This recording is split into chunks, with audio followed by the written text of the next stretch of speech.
Panchayat president Shrimati Nirmala Jimmy, സമ്മ George കുട്ടി, ശ്രീമതി ബീന സണ്ണി, സുഹൃത്തുക്കളെ, സഹോദരി സഹോദരന്മാരെ, രണ്ട് പ്രധാനപ്പെട്ട പരിപാടികളാണ് ഇന്ന് ഇവിടെ ഔപചാരികമായി തുടക്കം കുറിച്ചിരിക്കുന്നത്. ഒന്ന്, നിറവ് പദ്ധതി എന്താണ് എന്ന് ഇവിടെ സ്വാഗത പ്രസംഗത്തിൽ വിശദീകരിച്ചു. കർഷകർക്ക് വെജിറ്റബിൾ ആൻഡ് ഫ്രൂട്ട് പ്രൊമോഷൻ കൗൺസിലാണ് ഈ പദ്ധതിക്ക് രൂപം കൊടുത്തിരിക്കുന്നത്.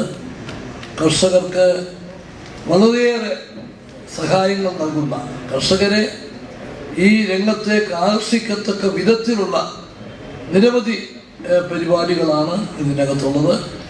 പുതുപ്പള്ളി, വാകത്താനം, പുതുപ്പള്ളി പഞ്ചായത്തുകളാണ് ഈ ഏരിയയിൽ ഇപ്പം ആദ്യ ഘട്ടമായിട്ട് ഉൾപ്പെടുത്തിയിരിക്കുന്നത്.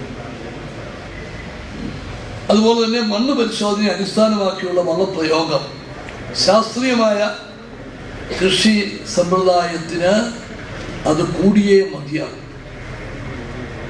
അത് ആവശ്യമാണ്. കാരണം മണ്ണിൻ്റെ സ്വഭാവം, അതിൻ്റെ പ്രത്യേകതകൾ അറിഞ്ഞുള്ള വളപ്രയോഗം മാത്രമേ നമുക്ക് ശരിയായ റിസൾട്ട് കൃഷിഭൂമിയിൽ നിന്ന് കിട്ടുകയുള്ളൂ.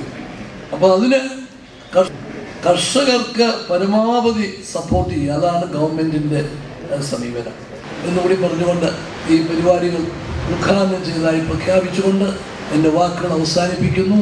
നമസ്കാരം. നിറവ് പദ്ധതിയുടെ ഭാഗമായി പുതുപ്പള്ളി നിയോജക മണ്ഡലത്തിൽ 10 ഹെക്ടർ കൃഷിക്ക് ആവശ്യമായ 2.25 ലക്ഷം രൂപ നൽകുന്ന കഴിയുന്നതിൽ VFVCക്ക് കൃതാർത്ഥതയുണ്ട്. ഈ സ്വാശ്രയ കർഷക സമിതി പ്രസിഡന്റ് ശ്രീ AR കൃഷ്ണൻകുട്ടി ആലപ്പാട്ടിനെ വേദിയിലേക്ക് ക്ഷണിച്ചുകൊള്ളുന്നു.